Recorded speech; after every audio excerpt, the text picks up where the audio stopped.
खाना कौन पकाएगा? जंग का मैदान फौजियों के लिए फ्रंट तो बॉक्सर के लिए रिंग और पहलवान के लिए अखाड़ा होता है। पर सास बहू के लिए घर में यह किचन होता है। तो इसी जंग को लड़ने के लिए एक मध्यम वर्गीय परिवार में सास और बहू दोनों अपनी अपनी तलवारें मांझ रहे हैं।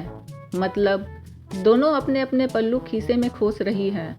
बहू अपनी चूड़ियों को कलाइयों के पीछे कस रही है और सास अपनी छड़ी की मूठ कस के पकड़ के बैठी है।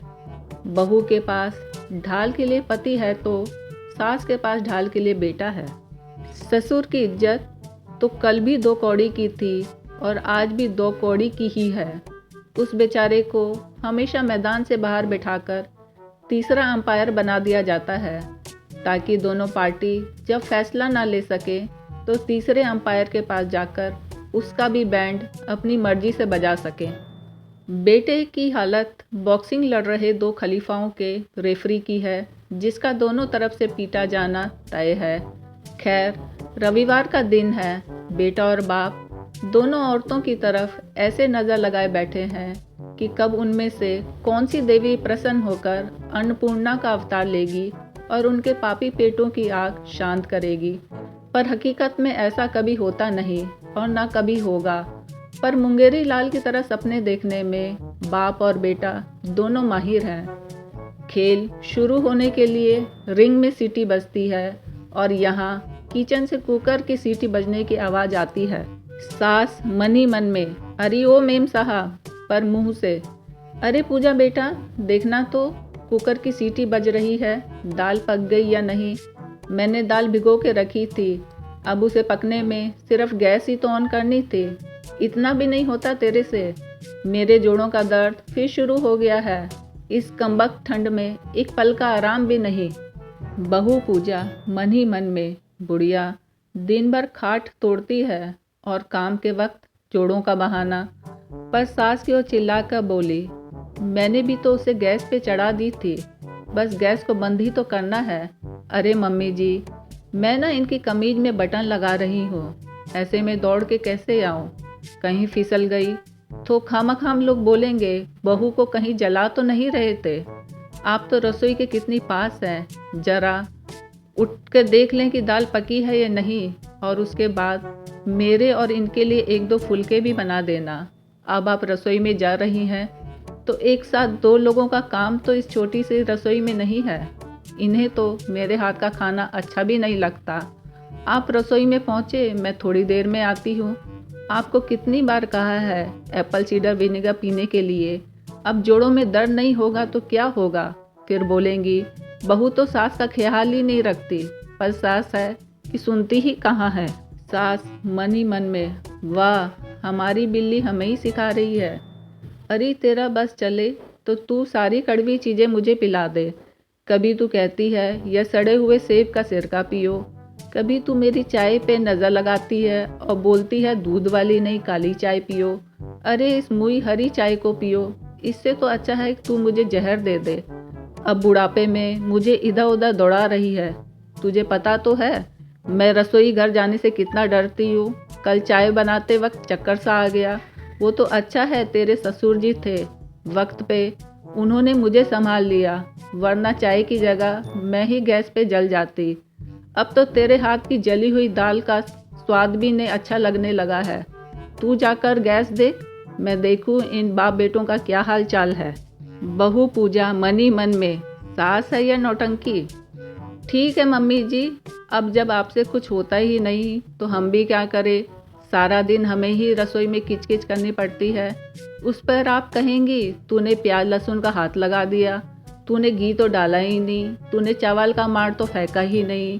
अब इतने सारे कायदे कानून में हमें क्या करना है क्या नहीं, बहुत प्रॉब्लम हो जाती है। आपका तो बेटा और ससुर जी दोनों ही आपके हाथ का खाना खाने के आदी हैं। अब भला उनकी पसंद का खाना आपके जैसे कैसे बना सकते हैं? आप रसोई में जाके देखें, हम डाइनिंग टेबल पे देखते हैं कि बर्तन और पानी ठीक ठाक है या नहीं।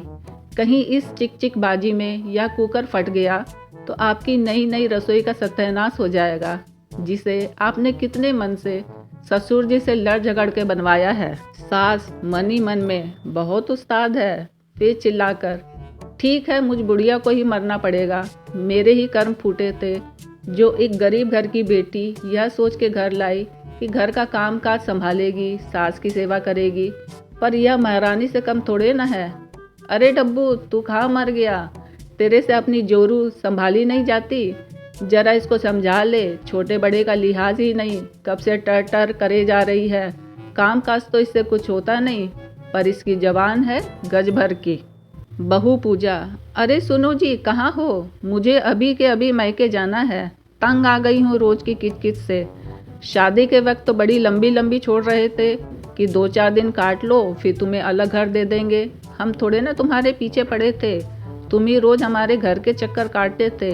हम तो डब्बू से यह सोच के शादी किए थे कि घर बार ठीक ठाक है, वरना हम ऐसे रिश्ते तो देखते भी नहीं। अजी कहाँ हो जी, जरा इधर तो आना।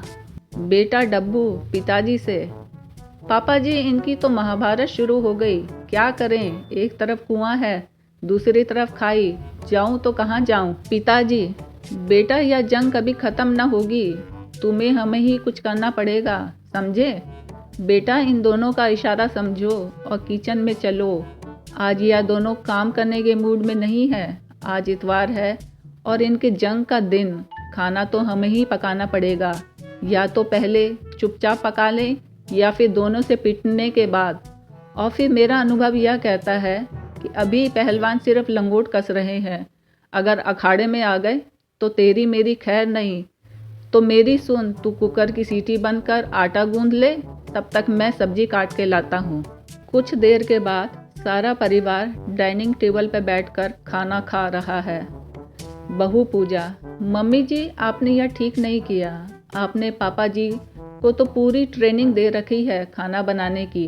देखिए पापा जी ने कितनी अच्छी सब्जी बनाई है और आपने इन्हें कुछ भी नहीं सिखाया। 2-4 फुलके बनाए हैं, वह भी ठीक से नहीं बने। देखो तो सारे के सारे किनारे मोटे हैं। सास, अरे बहू तू भी ना कम अक्ल की है। हर औरत को अपना बंदर अपनी ज़रूरत के हिसाब से खुद ही ट्रेन करना पड़ता है कि उसे कैसे और कब गुलाटी मारनी है और कब कान पकड़ने हैं। तू भी सिखा दियो इसे धीरे धीरे। और सुन, खाना खाने के बाद ज़रा मुझे पास वाले मंदिर में छोड़ दियो और तू बाज़ार जाके अपनी शॉपिंग कर लियो। और सुन, मेरे लिए 1-2 अच्छी सी साड़ी ला दियो, समझी? पैसे वैसे की चिंता मत करियो। बहू पूजा, जी मम्मी जी, जैसा आप कहें, आप चिंता ना करें, जहाँ कहेंगी वहाँ आपको छोड़ दूंगी, पर घर का कामकाज कौन देखेगा? सास, अरे कौन देखेगा क्या मतलब? घर में 2-2 मर्द हैं, मिल बांट के कर लेंगे। वैसे भी 5 दिन तू और मैं कैसे काम करते हैं इन्हें पता तो चले, बस आते हैं हुक्म चलाकर चले जाते हैं। चल जल्दी कर, मुझे देर हो रही है।